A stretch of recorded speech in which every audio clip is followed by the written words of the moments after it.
Good morning! Ako yung karangalan din po na makasama kayong itong umaga na to. At isang karangalan din po na mapasama ko siyempre sa team ni Yorme Isko Moreno.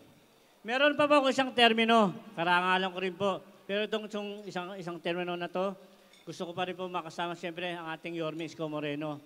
Kasama po natin si Jesus Tagafardo at siyempre Dr. Irma Alfonso. Tatandaan po ninyo, ang doktora at yung pasyente hindi nag-iwalay. Kaya kasama po yan. Diba? Pero isang termino, gagamitin ko po kay Yorme Isko Moreno. Dito po ako nakataya.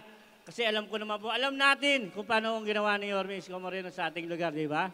Partida pa po yun na lockdown po, nakita yun, nag-iikot ang ating Yorme. Ang ginawa sa Maynila, saksi kayo sa 2 taon, maraming ginawa.